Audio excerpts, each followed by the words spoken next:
711 Spain पर हमला करने की तैयारी हो रही थी। किरवान इमारत मिस्र और अफ्रीका का दारुल इमारत यानी मरकजी शहर था। तारिक बिन जियाद का सिपाह सालारी के ओहदे पर इंतखाब होते ही किरवान शहर में तीरों कमान, बर्छियां और दिगर हथियार बनने लगे। सबसे ज्यादा तीर और फेंकने वाली बर्छियां बनाए जा रहे थे। अमीर अफ्रीका मूसा बिन नसीर ने हुक्म दिया था कि तीर और फेंकने वाली बर्छियों का इतना ज्यादा जखीरा साथ ले जाया जाए कि स्पेन से ये पैगाम ही ना आए कि हथियार खत्म हो गए हैं। मराकश यानी मोरक्को और स्पेन के दरमियान समंदर हायल था। दुश्मन रसद का रास्ता रोक सकता था। तारिक बिन जियाद ने अपने साथ जाने वाली फौज की ट्रेनिंग शुरू कर दी। उन्होंने एक सलीबी खैरख्वाह जूलियन से पूछ लिया था कि स्पेन के वो इलाके कैसे हैं जहां लड़ाइयाँ होंगी। जूलियन ने उन्हें तफसीली मालूमात दी थी। स्पेन शुमाली अफ्रीका से बहुत मुख्तलिफ था। सरसब्ज व शादाब पहाड़ियाँ, नदियाँ, दरिया वगैरह। तारिक बिन जियाद अपनी फौज को स्पेन के खदोखाल के मुताबिक रंग दे रहे थे। आखिर कूच का दिन आ पहुंचा।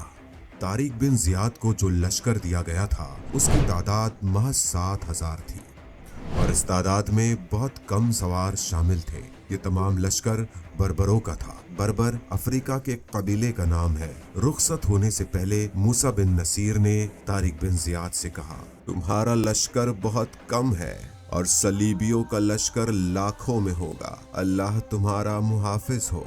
तारिक बिन जियाद ने कहा, अमीर मुहतरम, मैं इस अहदे उसूल के साथ स्पेन के साहिल पर अपना लश्कर उतारूंगा कि सिर्फ पेशकदमी होगी, पसपाई का कोई इम्कान ही नहीं रहेगा। फतह या मौत।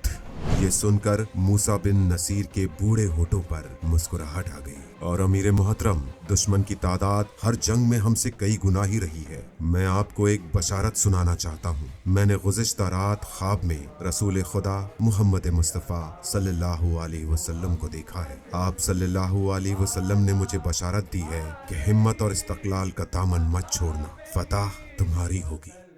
जब जहाजों ने लंगर उठाए तो साहिल पर मौजूद हजारों मर्दों, बच्चों और औरतों के हाथ दुआ के लिए उठ गए। फिर ये हाथ बुलंद होकर हिलने लगे। जहाजों के बादबानों के दामन हवा से भर गए और जहाज दूर ही दूर होते चले जा रहे थे। औरतों की आंखों में आंसू तैरने लगे। इन 7,000 जंगजुओं में से बेशतर को स्पेन में ही दफन होना था। वो अल्लाह का पैगाम समंदर पार पहुंचाने के लिए हमेशा हमेशा के लिए नजरों से ओझल हो रहे थे। तारीख 9 जुलाई 711 ईस्वी। जहाज लंबे सफर के बाद एक साहिली मुकाम पर जा लगे जो कैल्पे कहलाता था। फिर उसका नाम जबलुक तारीख हो गया जो आज तक कायम है। जब तमाम लश्कर जहाजों से उतर गया तो तारिक बिन जियाद ने लश्कर को फौजी तरतीब में खड़ा कर दिया। जहाजों के मल्लाहों को उसने अलग खड़ा किया। तारिक बिन जियाद खुद घोड़े पर सवार जरा बुलंद जगह पर जाकर खड़े हो गए। उन्होंने मल्लाहों को हुक्म दिया, सारे जहाजों को आग लगा दो। ये सुनकर मल्लाह हैरान और परेशान उनका मुंह देखने लगे। तारिक बिन जियाद ने फिर कहा, जहाजों से लश्कर उतर गया है, सामान भी उतार लिया गया है, जहाजों को जला दो। ऐसा हुक्म वही सालार दे सकता था जिसका दिमागी तवाज़ुन खराब हो चुका हो। तारिक बिन जियाद की आवाज फिर खामोश फजा में गूंजी, जहाजों को जल्दी आग लगा दो, हम जिंदा वापस जाने के लिए नहीं आए हैं। कुछ ही देर में जहाजों को आग लगा दी गई। शोले जहाजों के बादबानों और लकड़ी को चाट रहे थे और धुआं स्पेन के आसमान की तरफ उठ रहा था। एक बार फिर तारिक बिन जियाद की गरजदार आवाज सुनाई दी। लश्कर उनकी तरफ मुतवज्जा हुआ। तारिक बिन जियाद की आवाज में बिजली की गरज और कड़क थी। उन्होंने फौज से जो खिताब किया वो आज तक तारीख के दामन में महफूज है और ता कयामत तक महफूज रहेगा। ए जवां मर्दो, पसपाई और फरार का कोई जरिया नहीं रहा। तुम्हारे सामने दुश्मन और पीछे समंदर है। न इधर भाग सकते हो न उधर। अब इसके सिवा कोई चारा नहीं कि सब्र, हिम्मत और इस्तक़लाल से काम लो।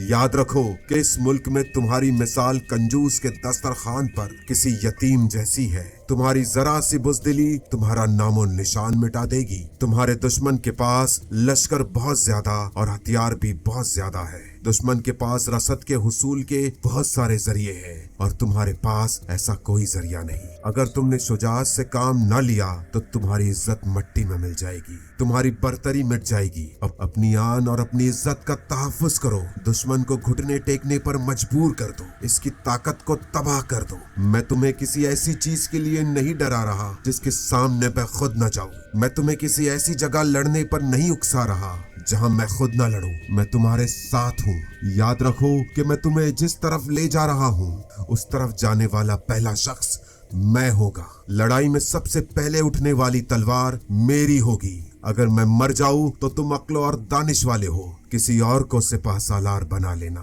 مگر اللہ کی راہ میں اپنی جانوں کی قربانی سے منہ نہ موڑنا۔ طارق بن زیاد کا یہ بیان ہمیشہ ہمیشہ کے لیے تاریخ میں درج ہو گیا۔ یاد رکھیے، یہ کوئی بنی بنائی کہانی نہیں مگر حقیقت ہے، جس حقیقت کو مسلمان اور صلیبی دونوں مورخین نے اپنی اپنی تاریخی کتابوں میں لکھا ہے۔ جلتے جہازوں کے شعلوں سے نکلتا ہوا دھواں اسپین کے آسمان پر اونچا اٹھنے لگا، جو دور دور سے نظر آ رہا تھا۔ طارق بن زیاد اور ان کی فوج کے دل بھی آگ کے شعلوں سے دہک رہے تھے۔ یہ شعلے جلد ہی اسپین پر چھا جانے والے تھے۔ پوشیدہ تیری خاک میں سجدوں کے نشان ہیں، خاموش اذانیں تیری باد سحر میں، سپاہ